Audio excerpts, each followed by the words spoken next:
ഒന്ന് ആലോചിച്ചു നോക്കൂ. 1400 വർഷങ്ങൾക്ക് മുമ്പ്, 14 നൂറ്റാണ്ടുകൾക്ക് മുമ്പ് റസൂലുള്ള പറയാണ്, ഏതാനും സമയങ്ങൾക്ക് ലോകം അവസാനിക്കാൻ സാധ്യതയുണ്ട്. കാരണം സൂറിങ്ങനെ ചുണ്ടിൽ വെച്ചുകൊണ്ടാണ് ഇസ്രാഫീൽ നിൽക്കുന്നത്. വളരെ ശ്രദ്ധയോടെ നിൽക്കുകയാണ്. എപ്പോഴാണ് സൂറിൽ ഊതുന്നതെന്ന് പറയാൻ കഴിയില്ല. അതുകൊണ്ട് എനിക്ക് എങ്ങനെ സുഖിക്കാൻ പറ്റും? അപ്പൊ നബി തങ്ങളോട് സഹാബത്ത് ചോദിക്കുക, അങ്ങനെ ഒരു സാഹചര്യം വന്നാൽ ഞങ്ങൾ എന്തു വേണം?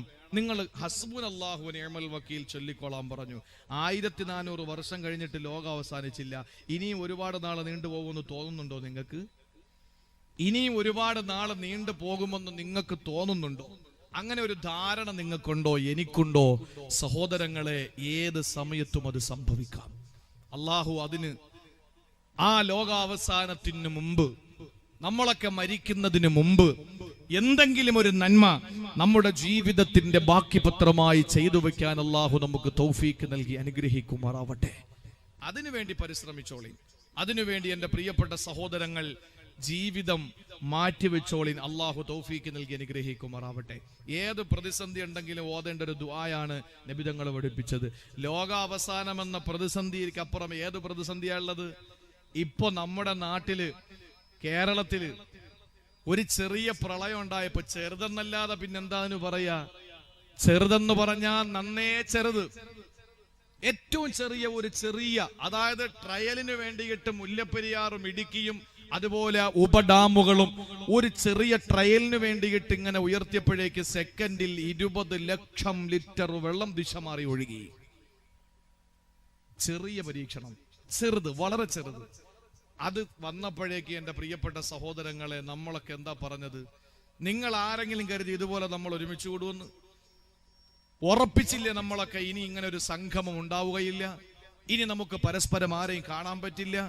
കാരണം 10ഉം 20ഉം വർഷം വിദേശ രാജ്യത്ത് അറബിയുടെ വീട്ടിൽ അടിമവേല ചെയ്തിട്ട് ഉണ്ടാക്കിയ സമ്പാദ്യം മുഴുവനും നോക്കിക്കൊണ്ട് നിൽക്കുമ്പോ വെള്ളത്തിൽ ഒളിച്ചു പോകുന്നത് കണ്ടിട്ട് നെഞ്ച് പെടഞ്ഞ എത്ര ആളുകളാണ് തന്റെ കൂടപ്പറപ്പുകൾ വെള്ളത്തിൽ ഒലിച്ചു പോകുന്നത് കണ്ടിട്ട് നിറ കണ്ണുകളോടെ നോക്കി നിന്ന എത്ര ആളുകളാണ്. നിങ്ങൾ നോക്കി എൻ്റെ പ്രിയപ്പെട്ട സഹോദരങ്ങളെ, അള്ളാഹുവിന്റെ പരീക്ഷണം ചെറുതു വന്നു. ആ ചെറിയ പരീക്ഷണം വന്നപ്പോ നമ്മളൊക്കെ എല്ലാവരും എന്തായി? രാഷ്ട്രീയ വൈരാഗ്യങ്ങളും മാറ്റി, സംഘടനാ വൈവിധ്യങ്ങളും മാറ്റി, സംഘടനാ സങ്കുചിതത്വ മനോഭാവങ്ങളും മാറ്റി, എല്ലാവരും ഒറ്റക്കെട്ടായി. അല്ലേ? എല്ലാവരും ഒറ്റക്കെട്ടാണ്. എന്തൊരു സൗഹാർദ്ദമായിരുന്നു. ആർക്കും കൊടി പൊക്കണ്ട, ആർക്കും പോസ്റ്റർ കാണിക്കണ്ട, ആർക്കും ഫ്ലക്സ് ഉയർത്തണ്ട, ഒന്നും വേണ്ട. ഒരുമിച്ച് കറുത്തവനും വെളുത്തവനും, ഹിന്ദുവും മുസൽമാനും ക്രിസ്ത്യാനിയും, ഏത് പാർട്ടിക്കാരനും ഏത് സംഘടനക്കാരനും എല്ലാവരും ഒരുമിച്ച് ഒരു തളികയിലേക്ക് കൈയിട്ട് വാരി കഴിക്കുകയാണ്. അള്ളാഹുവിന്റെ ഒരു ചെറിയ പരീക്ഷണം വന്നപ്പോ എൻ്റെ സഹോദരങ്ങളെ, ലോകാവസാനം എന്ന് പറയുന്നത് അതുപോലെയാണോ? ആകാശം പൊട്ടിയങ്ങ് വീഴും, നക്ഷത്രങ്ങൾ തകർന്നിങ്ങ് താഴെ വീഴും, കടലിലെ വെള്ളങ്ങൾ മുഴുവന് കത്തിക്കപ്പെടും, തീയാവും. ഈ പർവ്വതങ്ങളൊക്കെ അപ്പുപ്പൻ താടി പോലെ പാറി പറന്ന് നടക്കും. ഇതാണ് ലോകാവസാനത്തിന്റെ അടയാളങ്ങൾ. നിങ്ങളൊന്ന് ആലോചിച്ച് നോക്കൂ. ആ സമയത്ത് ഭൂമി കിടുകിടാ വിറപ്പിക്കപ്പെടും. അന്ന് ഇതിനകത്തുള്ളത് സർവ്വതും പുറന്തള്ളപ്പെടും. ആളുകൾ നോക്കുമ്പോൾ സ്വർണത്തിന്റെ കൂമ്പാരമാകുമെന്ന് നബി മുഹമ്മദ് മുസ്തഫ. ഈ ഭൂമിയുടെ അടിത്തട്ടിൽ മുഴുവനും സ്വർണത്തിന്റെ കനികളാണ്. അത് മുഴുവനും പുറന്തള്ളിയിട്ട് നമ്മുടെ പള്ളിയുടെയും വീട്ടിന്റെയും മുമ്പിലൊക്കെ ഇങ്ങനെ കുന്നുകൂടി സ്വർണത്തിന്റെ വലിയ വലിയ കട്ടികൾ കിടക്കുകയാ. അത് കണ്ടിട്ട് നമ്മൾ പറയും, ഇതിനു വേണ്ടിയിട്ടല്ലേ നമ്മൾ തമ്മി തല്ലിയത്, ഇതിനു വേണ്ടിയിട്ടല്ലേ ഞാൻ എൻ്റെ ഭാര്യയെ കൊണ്ടുവന്ന് അങ്ങ് ആക്കിയത്, ഇതിനു വേണ്ടിയിട്ടല്ലേ ഞാൻ ഒരുത്തനെ കൊന്നത്, ഇതിനു വേണ്ടിയിട്ടല്ലേ ഞാൻ മറ്റുള്ളവനോടൊക്കെ ഷൗട്ട് ചെയ്തത്. ഇപ്പൊ ഇതാർക്കും വേണ്ട. എന്തൊരു കാര്യമാണ്. കാലൽ ഇൻസാനു മാലഹ, എന്തു പറ്റി എന്ന് പറയുന്ന ആ ലോകാവസാനം അല്ലാതെ ഏതാണ് ഏറ്റവും വലിയ പ്രതിസന്ധി? ഒന്നുമല്ല. അപ്പൊ നമ്മൾ പറയേണ്ട ദിക്ർ ഏതാ? ലാ ഹൗല വലാ ഖുവത ഇല്ലാ ബില്ലാഹിൽ അലിയിൽ അദീം, ഹസ്ബുനല്ലാഹു വ നിഅമൽ വക്കീൽ. നബി തങ്ങൾ പറഞ്ഞു, ഖൂലു ഹസ്ബുനല്ലാഹു വ നിഅമൽ വക്കീൽ. അല്ലാഹു നമുക്ക് ജീവിതത്തിൽ സൂക്ഷ്മത പാലിക്കാനുള്ള തൗഫീഖ് അല്ലാഹു നൽകി അനുഗ്രഹിക്കുമാറാവട്ടെ. സഹോദരങ്ങളെ, വളരെ സെക്കൻഡുകൾ കൊണ്ട് ലോകം അവസാനിക്കുമെന്ന് പറയുമ്പോൾ ചില അടയാളങ്ങൾ വരാതെ ലോകം അവസാനിക്കില്ല എന്ന് നബി മുഹമ്മദ് മുസ്തഫ. ഉറക്കം വരുന്നില്ലല്ലോ, സമയമായില്ലല്ലോ. എന്താ ഇടയ്ക്കിടയ്ക്ക് പോകുന്നുണ്ട് പ്രശ്നം?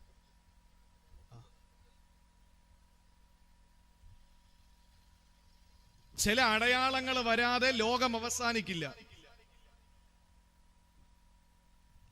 ആ അടയാളങ്ങൾ പറഞ്ഞത് 1400 കൊല്ലങ്ങൾക്ക് മുമ്പാണ്. അന്ന് ഈ പറയുന്ന അടയാളങ്ങളൊന്നും ഇല്ല. നബിതങ്ങൾ പറഞ്ഞു ഇന്ന ഇന്ന അടയാളങ്ങൾ ഉണ്ടായാൽ അത് ലോകാവസാനത്തിന്റെ അടയാളമാണ്. ആ അടയാളങ്ങൾ തീർച്ചയിൽ തീർച്ച ഇപ്പൊ സംഭവിച്ചുകൊണ്ടിരിക്കാൻ. അങ്ങനത്തെ 2-3 കാര്യങ്ങൾ ഞാൻ പറയാം ഇൻഷാ അല്ലാഹ്. നമുക്ക് രക്ഷപ്പെടാനുള്ള ചില മാർഗങ്ങളൂടെ നമുക്ക് വിശദീകരിക്കട്ടെ. അള്ളാഹു തൗഫീക്ക് തരട്ടെ. ഹബീബായ നബിതങ്ങൾ പറയുകയാണ് ലാ തയതി അലന്നാസി സമാൻ,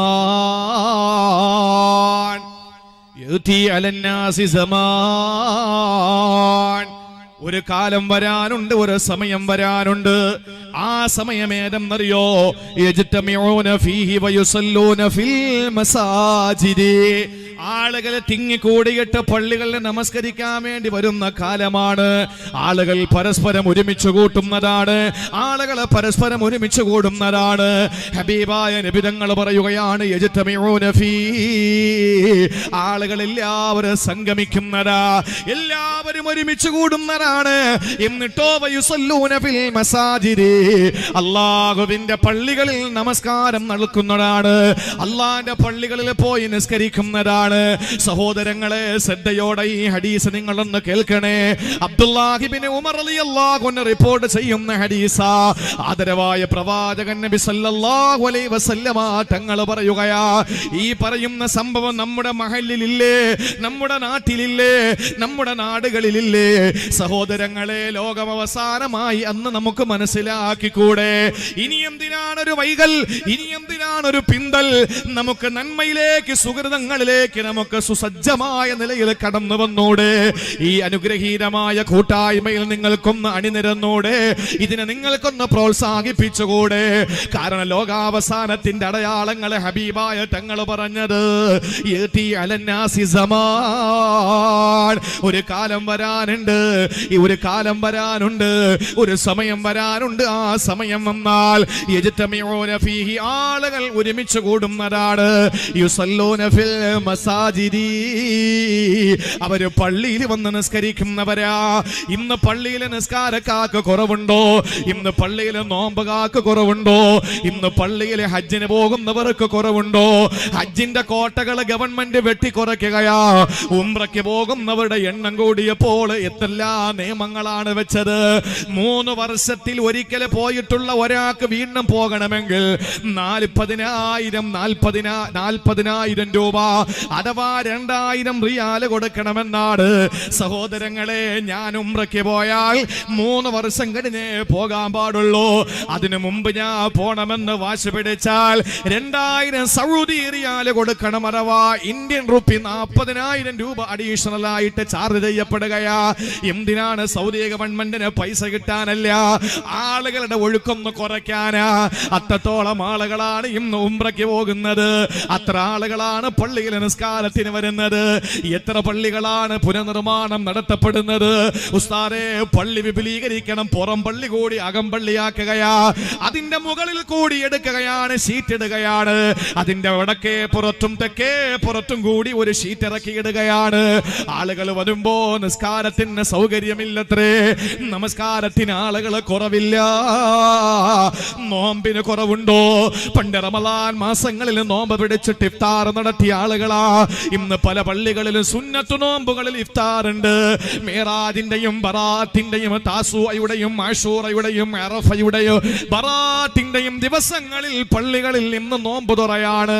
കാരണം സജീവമാണ്, ആളുകൾക്ക് നോമ്പുണ്ട്. തിങ്കളും വേടനും നോമ്പ് പിടിക്കുന്നവരുടെ എണ്ണം കൂടുതലാ. തഹജ്ജുദുൽ ളുഹായും മുടക്കാത്ത ആളുകളാ. ദിക്ർ ഹൽക്കകളും മജ്ലിസുൻ നൂറുകളും സംഘടിപ്പിക്കുന്ന ആളുകളാ. കേരളത്തിൽ തന്നെ കുമ്പള, കാസർഗോഡ് മുതൽ ഇങ്ങ് കന്യാകുമാരി വരെ ഒരു ദിവസം ഏറ്റവും കൂടുതൽ, ഏറ്റവും കുറഞ്ഞ 25 പ്രസംഗമെങ്കിലും നടക്കുകയാ. സഹോദരങ്ങളെ, പ്രസംഗങ്ങൾക്ക് കുറവില്ല, ആളുകൾക്ക് കുറവില്ല, ഒന്നിനും കുറവില്ല. പക്ഷേ നബിതങ്ങൾ പറയുകയാണ് അവസാന കാലം വന്ന പള്ളി പള്ളികളിലെ നിസ്കാരത്തിന് ആളുകൾ കൂടും, നോമ്പ് പിടിക്കാൻ ആളുകൾ കൂടും, ഹജ്ജിനും ഉംറയ്ക്കും ധാരാളം ആളുകൾ വരും. പക്ഷേ വലൈസ ഫീഹിം മുഅ്മിനൂ, അവരിൽ മുഅ്മിനീങ്ങൾ കാണൂല, അവരിൽ വിശ്വാസമുള്ളവർ കാണൂല. അല്ലാഹുവിന്റെ പരിശുദ്ധമായ തിരുവചനമാണ്, മുത്തുനബിയുടെ തിരുവചനങ്ങളാണ്. ആ കാലം ഇതല്ലേ? ചിന്തിച്ചു നോക്ക്. ഇന്നാരക്കാരെയാണ് വിശ്വാസമുള്ളത്? 2000 റുപ്പിക 2000 റുപ്പിക ദിവസം വരുമാനമുള്ള ചെറിയ പെട്ടിക്കടയിൽ പോലും 20,000 രൂപയുടെ CCTV ക്യാമറയാണ്. കാരണം മുതലാളിക്ക് തൊഴിലാളിയെ വിശ്വാസമില്ല. എന്റെ സഹോദരങ്ങളെ, വിശ്വാസം നഷ്ടപ്പെട്ടിരിക്കുകയാണ്. തിരുവനന്തപുരം സെൻട്രൽ ജുമാ മസ്ജിദിലാണ് ഞാൻ ജോലി ചെയ്യുന്നത്. ആ പള്ളിയിൽ മാത്രം 37 ക്യാമറയാണ്. എന്റെ സഹോദരങ്ങളെ, എവിടെയും അങ്ങനെ തന്നെ. ആർക്കും ആരെയും വിശ്വാസമില്ലാത്ത കാലമാണ് ഇന്ന്. പള്ളിയിൽ ആളുകൾ വരുന്നതിന് കുറവുണ്ടോ? ആളുകൾ നോമ്പ് പിടിക്കുന്നതിന് കുറവുണ്ടോ? പക്ഷേ വിശ്വാസം അവരുടെ ഹൃദയത്തിലില്ല. ഈമാനില്ലാത്ത കൗമാണി എന്ന് പഠിപ്പിച്ചതാരാ? ഇന്നേവരെ കള്ളം പറഞ്ഞിട്ടില്ലാത്ത ആമിനാടെ പൊന്നുമോ നബി മുഹമ്മദ് മുസ്തഫ. സഹോദരങ്ങളെ, ഈമാനിന്റെ കുറവിന്റെ ഏറ്റവും വലിയ പ്രകടമായ തെളിവെന്തെന്നറിയോ? ഈമാനില്ലാത്തതിന്റെ ഏറ്റവും വലിയ തെളിവാണ് നിസ്സാര പ്രശ്നങ്ങൾ മതി അവര് തമ്മിൽ ഉടക്കി തമ്മിൽ അകന്നു പോകുന്നു. മനുഷ്യൻ തമ്മിൽ അകന്നുകൊണ്ടിരിക്കുന്ന ഈമാനിന്റെ കുറവാണ്. അള്ളാഹു നമുക്ക് ഈമാൻ നൽകട്ടെ. ഈമാൻ ഉണ്ടാകാൻ ഒരു ചെറിയ വഴി ഞാൻ പറഞ്ഞു തരാം. എന്നെ കേൾക്കുന്ന സഹോദരിമാരോടും സഹോദരങ്ങളോടും എനിക്ക് പറയാനുള്ളത്, ഈമാൻ ഉണ്ടാകാൻ ഒരു ചെറിയ വഴി ഹബീബായ സല്ലല്ലാഹു അലൈഹി വസല്ലമ തങ്ങൾ പരിചയപ്പെടുത്തി. ആ വഴി ഇന്നത്തെ രാത്രി മുതൽ നിങ്ങൾ ഹയാത്താക്കുവോ, നിങ്ങളുടെ ഈമാൻ സെക്കൻഡ് വെച്ച് അള്ളാഹു വർദ്ധിപ്പിച്ച് തരും. ഈമാൻ യസീദു വയൻഖുസു, ഈമാൻ ചുരുങ്ങും, ഈമാൻ വർദ്ധിക്കുമെന്ന് നബി മുഹമ്മദ് മുസ്തഫ. ഈമാൻ ചുരുങ്ങുമ്പോഴാണ് പള്ളിയിലും കയറൂല, ആളുകളെ പറ്റി ഫസാദും പറയും, അങ്ങനെ അങ്ങ് നടക്കും. ഈമാൻ കൂടുമ്പോഴാണ് ഒരു വെള്ളക്കുപ്പായൊക്കെ ഇട്ട് പിന്നെ പള്ളി നമ്മുടെ കയ്യിലായി, പിന്നെ എപ്പോഴും പള്ളിയിലാണ്, പിന്നെ പള്ളിയിലാണ് നമ്മൾ എപ്പോഴും ഉള്ളത്. ഈമാൻ നന്നേ കുറഞ്ഞു പോകുമ്പോ നമ്മൾ പള്ളിയിൽ നിന്ന് പുറത്തു ചാടും. ഇതാണ് നമ്മുടെ സ്വഭാവം. ആരെയും കുറ്റപ്പെടുത്തിയിട്ട് കാര്യമില്ല. കൽബിലാണ് ഈമാനുള്ളത്. കൽബ് എന്ന് പറഞ്ഞാൽ മാറി മറിയുക എന്നാണ്, ചെരിയുക എന്നാണ് കൽബിന്റെ അർത്ഥം, അല്ലേ? ഇപ്പൊ ഇങ്ങനെയാണെങ്കിൽ നാളെ എങ്ങനെയായിരിക്കും. അപ്പൊ ഇതാണ് കൽബ്, അവിടെയാണ് ഈമാൻ ഉള്ളത്. ഈമാൻ ചുരുങ്ങും, വർദ്ധിക്കും. അള്ളാഹുവിന്റെ റസൂൽ സല്ലല്ലാഹു അലൈഹി വസല്ലം തങ്ങൾ പഠിപ്പിക്കാൻ എപ്പോഴാണോ ചുരുങ്ങിക്കോട്ടെ, പക്ഷെ മരിക്കുന്ന സമയത്ത് അതിന്റെ ഫുൾ പവർ അള്ളാഹു നമുക്ക് നൽകി അനുഗ്രഹിക്കുമാറാവട്ടെ. ഈമാനില്ലാത്ത വിഭാഗമാണ് നിസ്കാരത്തിന് തിങ്ങിക്കൂടുന്നതെന്ന് നിബിധങ്ങൾ പഠിപ്പിച്ചു. അതിന്റെ ഏറ്റവും വലിയ തെളിവാണിത്. അത് ഞാൻ ഈമാൻ ഉണ്ടാകാൻ കാര്യം പറയാം. അത് പറയുമ്പോൾ മനസ്സിലാവും ഇന്ന് നമ്മുടെ ഇടയിൽ ഇത് വളരെ കുറവാണ്. അതുകൊണ്ട് തന്നെ നമ്മൾ അകന്നുകൊണ്ടിരിക്കുകയാണ്. ഒരു ചെറിയ വഴി, ഒരു ചെറിയ തന്ത്രം, സൂത്രം, അത് നിങ്ങൾക്ക് ഇൻഷാ അല്ലാഹ് ഞാനൊന്ന് പറയാൻ. അത് ഇന്ന് മുതൽ നിങ്ങൾ ചെയ്താൽ അള്ളാഹുവിനെ സാക്ഷിയാക്കി പറയുന്നു, നമ്മുടെ ഈമാൻ ഇങ്ങനെ വർദ്ധിച്ചു കൊണ്ടിരിക്കും. നമുക്ക് ഈ ലോകാവസാനത്തിന്റെ അടയാളമായി നബിതങ്ങൾ പറഞ്ഞ വിഭാഗത്തിലായി നമ്മൾ പെടില്ല. അള്ളാഹു കാത്തുരക്ഷിക്കട്ടെ. എന്താ നബിതങ്ങൾ പറഞ്ഞത്? ലാ തദ്ഖുലുൽ ജന്ന ഹത്താ തുഅ്മിനൂ, നിങ്ങൾ വിശ്വാസികളാകുന്നത് വരെ സ്വർഗത്തിൽ കടക്കൂല. നിങ്ങൾ ഈമാനുള്ളവരാകുന്നത് വരെ നിങ്ങൾക്ക് സ്വർഗം ലഭിക്കില്ല. ഈമാനുള്ളവരാകുന്നത് വരെ, നിങ്ങൾ വിശ്വാസികളാകുന്നത് വരെ നിങ്ങൾക്ക് അല്ലാഹുവിന്റെ സുഖലോലുപ സ്വർഗമില്ല. ശേഷം നബി തങ്ങൾ പറയുകയാണ്, വലാ തുഅ്മിനൂ, നിങ്ങൾ വിശ്വാസികളാവുകയില്ല, ഹത്താ തഹാബൂ, നിങ്ങൾ പരസ്പരം ഇഷ്ടപ്പെടുന്നത് വരെ, നിങ്ങൾ പരസ്പരം ഒന്ന് ഉള്ളു തുറന്ന് സ്നേഹിക്കുന്നത് വരെ നിങ്ങൾ ആരും തന്നെ വിശ്വാസികളാകില്ലെന്ന് മുഹമ്മദ് റസൂലുള്ളാഹ്. പരസ്പരം നിങ്ങൾക്കൊന്ന് സ്നേഹിച്ചൂടെ സഹോദരങ്ങളെ? പരസ്പരം ഒന്ന് ഉള്ളു തുറന്നൊന്ന് സ്നേഹിച്ചുകൂടെ? മനസ്സിന്റെ വിശാലമായ വാതിലൊന്ന് തുറന്നിട്ട് തന്റെ പ്രിയപ്പെട്ട സഹോദരനെ നിന്റെ നെഞ്ചിനകത്ത് പ്രതിഷ്ഠിച്ചൂടെ? എന്നാ നമുക്ക് ഈമാൻ വർദ്ധിക്കുമെന്നാണ് നബിതങ്ങൾ പറയുകയാണ്. നിങ്ങൾ പരസ്പരം ഇഷ്ടപ്പെടുന്നത് വരെ മോമിനീങ്ങളല്ല. നിങ്ങൾ മോമിനീങ്ങളാകുന്നത് വരെ റബ്ബിന്റെ സ്വർഗവും നിങ്ങൾക്ക് കിട്ടൂല. അപ്പൊ ഈമാൻ ഉണ്ടാകാ കാരണം പരസ്പരം ഇഷ്ടപ്പെടലാണ്. ഞാൻ നിങ്ങളെ ഇഷ്ടപ്പെടണം, അത് എന്തിന്റെ പേരിലാണ്? നിങ്ങളുടെ പണം കണ്ടുകൊണ്ടാകരുത്. നിങ്ങളുടെ പോക്കറ്റിൽ നല്ല നല്ല പളപളാ മിന്നുന്ന ഗാന്ധി തലകൾ ഇരിക്കുന്ന കണ്ടാൽ അതിന്റെ പേരിൽ ഞാൻ നിങ്ങളെ സ്നേഹിക്കുന്നത് കൊണ്ട് എന്റെ ഈമാൻ കൂടൂല. നിങ്ങൾ പാവപ്പെട്ടവനാകാ, ഒരു വിശ്വാസിയാണ്, ഒരു സഹോദരനാണ്, ഒരു മനുഷ്യനാണ് എന്ന അർത്ഥത്തിൽ നമ്മൾ സ്നേഹിക്കാനും ഇഷ്ടപ്പെടാനും തീരുമാനിച്ചാൽ ഈമാൻ വർദ്ധിക്കുമെന്നല്ലേ? അല്ലാഹു നമ്മുടെ ഈമാൻ വർദ്ധിപ്പിച്ചു തരട്ടെ. സഹോദരങ്ങളെ, പരസ്പരം ഇഷ്ടപ്പെടാതെ നമുക്ക് ഈമാൻ കിട്ടൂല. ഈമാൻ കിട്ടണമെങ്കിൽ പരസ്പരം നമുക്ക് സ്നേഹമുണ്ടാകണം. പെണ്ണുങ്ങളെ, നിങ്ങളോട് എനിക്ക് പറയാനുള്ളത്, നിസാര കാര്യങ്ങളുടെ പേരിൽ തമ്മിൽ പിണങ്ങി നടക്കരുത്. ഇന്ന് ഭർത്താക്കന്മാര് അയൽക്കാരുമായി പിണങ്ങുന്നതിന്റെ ഏറ്റവും മുഖ്യ കാരണം സ്ത്രീകളാണ്.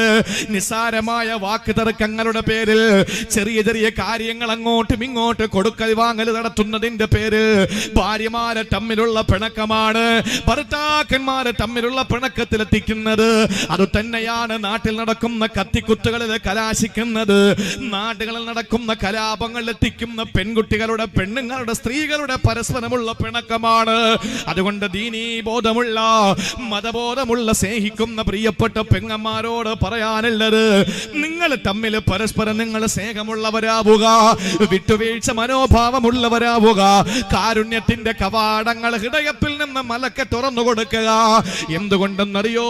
നിങ്ങൾ പരസ്പരം ഇഷ്ടപ്പെട്ടാലേ ഈമാൻ കിട്ടുകയുള്ളൂ. സഹോദരങ്ങളെ, പരസ്പരം ഇഷ്ടപ്പെടാനും ഒരു വഴിയുണ്ട്. എന്താണെന്നറിയോ? ഈ പറയുന്ന കാര്യം ഇന്നു മുതൽ നിങ്ങൾ ചെയ്താൽ നിങ്ങൾക്ക് അറിയാതെ, നിങ്ങൾ അറിയാതെ പരസ്പരം നിങ്ങൾ ഇഷ്ടപ്പെടുമെന്നാണ് ആദരവായ റസൂലുള്ള പറയുകയാ. നിങ്ങൾ പരസ്പരം ഒന്ന് സലാം പറയോ. നിങ്ങൾ കാണുമ്പോൾ ഒന്ന് സലാം പറയോ. അവന്റെ രാഷ്ട്രീയം നോക്കണ്ട, സംഘടന നോക്കണ്ട, അവൻ ധരിച്ചിരിക്കുന്ന ഡ്രസ്സിന്റെ വലിപ്പക്കുറവുകൾ നോക്കണ്ട, അവന്റെ തലയിൽ കെട്ടിന്റെ വലിപ്പം നോക്കണ്ട. അവനോട് നിങ്ങൾക്കൊന്ന് ഉള്ളു തുറന്ന് സലാം പറയാൻ കഴിയോ? എന്നാ നിങ്ങൾ പരസ്പരം ഇഷ്ടപ്പെടുമെന്ന് നബി മുഹമ്മദ് മുസ്തഫ. അല്ലാഹുവിന് ഭാഗ്യം തരട്ടെ. സഹോദരങ്ങളെ, പരസ്പരം ഇഷ്ടപ്പെടാൻ നമുക്കൊരു ചെറിയ വഴിയാണ് നബിതങ്ങളെ തുറന്നു തന്നത്. കാണുമ്പോ സലാം പറയണം, അത്രേ. കാണുമ്പോ സലാം പറയണം. സലാം പഠിപ്പിച്ചു കൊടുക്കുന്ന സമയത്ത് സഹാബാക്കൾ എന്താ ചെയ്തെന്നറിയോ? ആദ്യം സലാം, പിന്നെ കലാം. ആദ്യം സലാം, പിന്നെ കലാം. കണ്ടാൽ ആദ്യം സലാം പറയണം, പിന്നെയാണ് വർത്താനം പറയേണ്ടത്. അതാണ് അതിന്റെ രീതി. അപ്പൊ സലാം പറയുമ്പോ കാണുമ്പോഴാണ് സലാം പറയേണ്ടത്. ഇത് പഠിച്ച സഹാബാക്കൾ എന്താ ചെയ്തെന്നറിയോ? മതിലുകളിലും മരത്തിന്റെ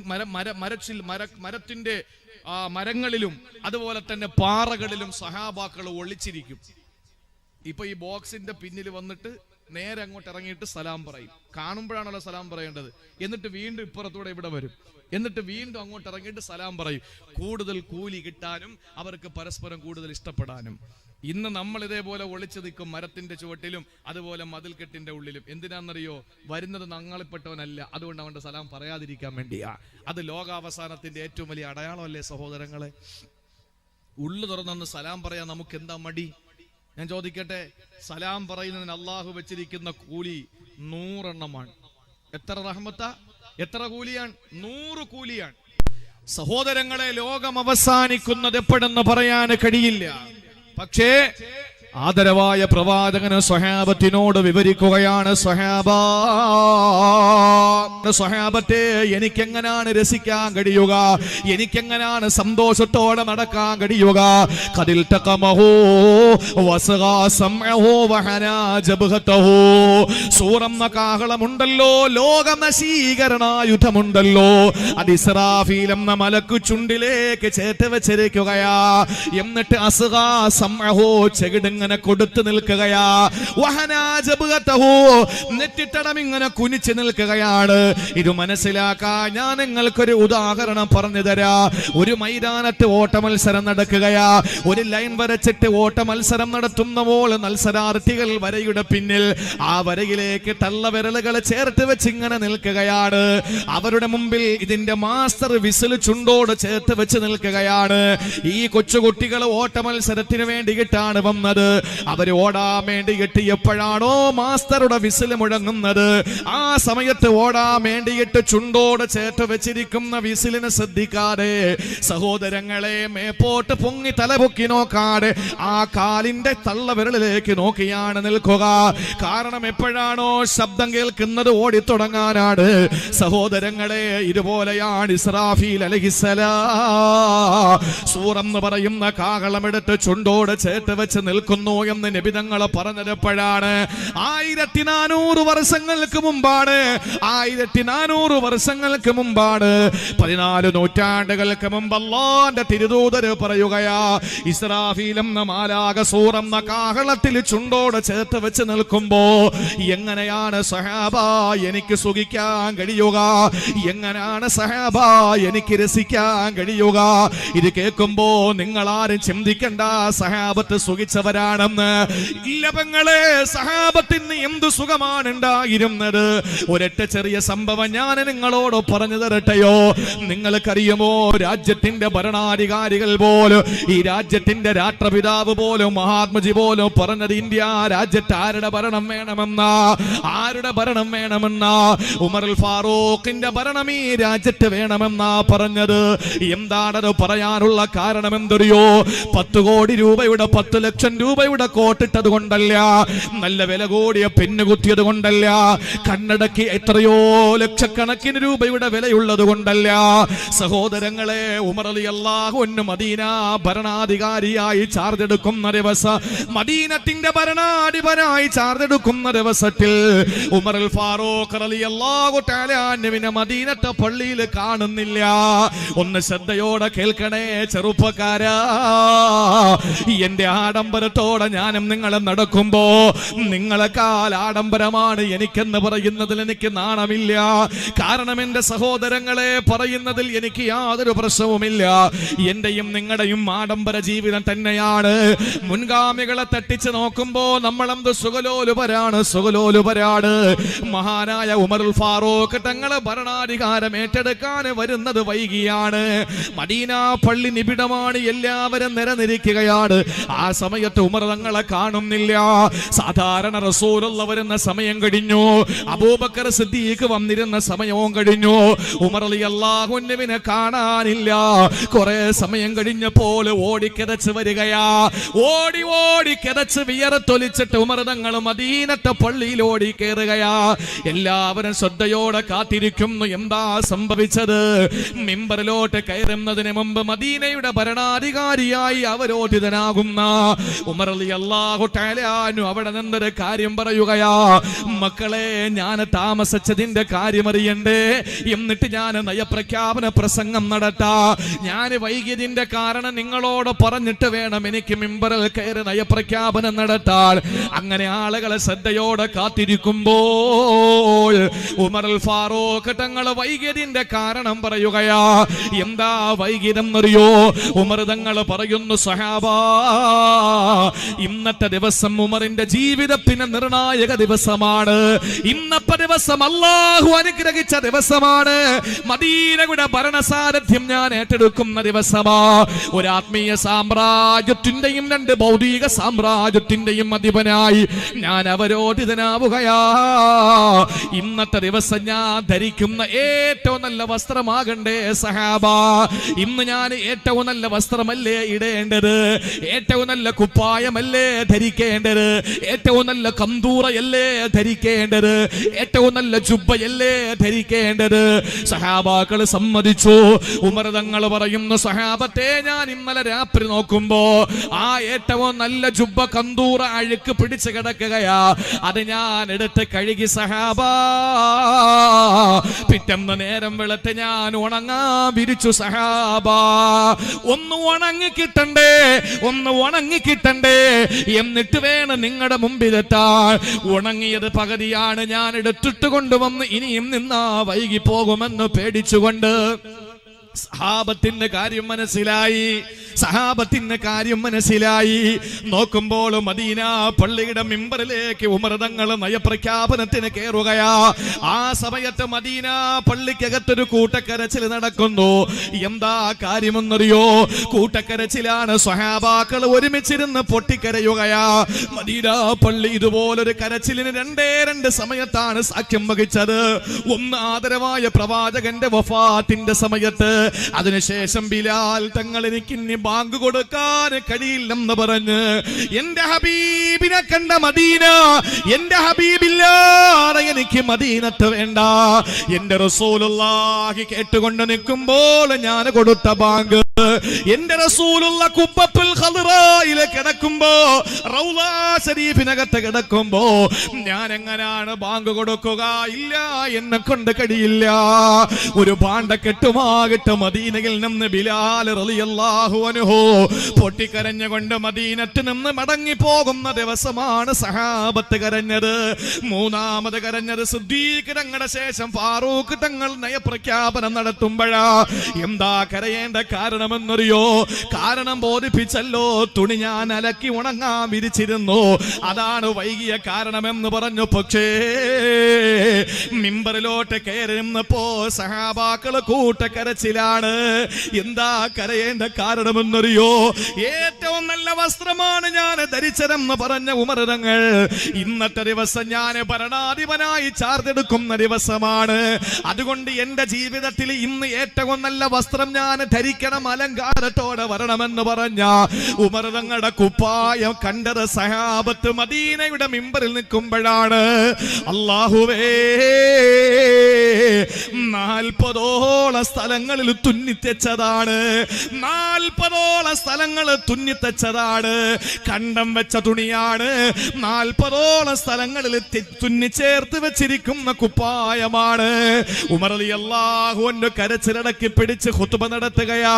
സ്വഹാബാക്കള് വല്ലാതെ പൊട്ടിക്കരഞ്ഞു പോവുകയാ. ഇങ്ങനെ ഒരു ഭരണാധികാരി കഴിഞ്ഞു പോയിട്ടുണ്ട്. 10 ലക്ഷത്തിന്റെ കോട്ട് ധരിച്ചിട്ടില്ല. സഹോദരങ്ങളെ, അത് ദീർഘവീക്ഷണത്തോടെ മനസ്സിലാക്കിയ ഖലീഫ ഉമറിന്റെ ഭരണ രാജ്യത്ത് വേണമെന്ന് പറഞ്ഞത് മഹാത്മാഗാന്ധിജിയാണ് എങ്കിൽ, എന്റെ പ്രിയപ്പെട്ട സഹോദരങ്ങളെ, സഹാബത്തിനോട് നബി തങ്ങളെ ഞാൻ എങ്ങനെയാണ് സുഖിക്കുക എന്ന് ചോദിക്കുമ്പോ സഹാബത്ത് സുഖിച്ചു എന്ന് കരുതണ്ട. നബി തങ്ങളുടെ വീട്ടിലെ 33 മാസത്തോളം 90 ദിവസത്തോളം 3 പിറ കാണുന്നത് വരെ അള്ളാന്റെ ഹബീബിന്റെ വീട്ടിനകത്ത് പച്ചവെള്ളവും ഈത്തപ്പഴവും അല്ലാതെയില്ല. അങ്ങനെ ഒരു വീട് ഈ തുവൂര് കാണിക്കാൻ പറ്റുമോ? അങ്ങനെ ഒരു വീട് ഈ നാട്ടില് കാണിക്കാൻ കഴിയുമോ? പാലക്കൽ വെട്ട എന്ന് പറയുന്ന പ്രദേശത്തുണ്ടോ അങ്ങനെ ഒരു വീട്? അങ്ങനത്തെ ഒരു വീടില്ലല്ലോ ഈ നാട്ടില്. സഹോദരങ്ങളെ, ഉടുക്കാൻ ഡ്രസ്സില്ലാത്തതിന്റെ പേരിൽ കടം വാങ്ങി ഇട്ടുകൊണ്ടുവന്ന ആരെങ്കിലും ഈ മർഹൂം ഉണ്ണിക്കോയ തങ്ങള് നഗറിൽ ഇരിപ്പുണ്ടോ? ആരെങ്കിലും ഭക്ഷണം കഴിക്കാനില്ലാത്തതിന്റെ പേരിൽ അപ്പുറത്തെ വീട്ടിൽ ചെന്ന് കൈനീട്ടി ഒരു നേരത്തെ ഭക്ഷണം കഴിച്ചു കൊണ്ടുവന്നവരാരെങ്കിലും ഈ സരസിലുണ്ടോ? ഇല്ല. അള്ളാഹു നമുക്ക് തന്ന നിഅമത്ത് എത്രയാ? 1400 വർഷങ്ങൾക്ക് മുമ്പ് റസൂലുള്ള ചോദിക്കുകയാണ്, സഹബാ, ഞാൻ എങ്ങനെയാണ് സുഖിക്കുക? ഞാൻ എങ്ങനെയാണ് സന്തോഷിക്കുക? എന്താ നബിയേ? ഇസ്രാഫീൽ സൂറിൽ ഇങ്ങനെ ചുണ്ടോട് ചേർത്ത് വെച്ചിരിക്കുകയാണല്ലോ. എപ്പോഴാണ് അള്ളാന്റെ കൽപ്പന വരുമ്പോ ഈ സൂറെന്ന കാഹളത്തിൽ ഒരു ഊത്തു വരുന്നത് എപ്പോഴാണ്? ഈ ലോകം മുഴുവനും നശിക്കപ്പെടുന്നത് എപ്പോഴാണ്? അറിയില്ല. ആ സമയത്ത് സഹാബത്ത് പൊട്ടിക്കരഞ്ഞുകൊണ്ട് ചോദിക്കുന്നു, യാ റസൂലല്ലാഹ് മാദാ തഅമുറുനാ യാ ഹബീബല്ലാഹ്. നബിയേ, അങ്ങനെ ലോകാവസാനം അടുത്തെന്നറിഞ്ഞാൽ ഞങ്ങളോട് എന്തെങ്കിലും അങ്ങക്കൊന്ന് കൽപ്പിച്ചൂടെ? ഞങ്ങൾ എന്തെങ്കിലും ഒരു കാര്യം ചെയ്യണ്ടേ? ലോകാവസാനം അടുത്തെന്ന് ഞങ്ങൾ അറിയുമ്പോ എന്തെങ്കിലും ഞങ്ങളൊന്ന് ചെയ്യണ്ട നബിയേ. ആ സമയത്ത് അല്ലാഹുവിന്റെ റസൂൽ പറയുകയാണ്, ഖൂലൂ ഹസ്ബുനല്ലാഹു വനിഅമൽ വകീൽ. എന്നെ കേൾക്കാൻ വേണ്ടി വന്ന സഹോദരങ്ങളെ, എന്റെയും നിങ്ങളുടെയും ചുണ്ടുകൾ ചലിക്കേണ്ടത് ഇതുകൊണ്ടാണ്. ഹസ്ബുനല്ലാഹു വനിഅമൽ വകീൽ, ഹസ്ബുനല്ലാഹു വനിഅമൽ വകീൽ.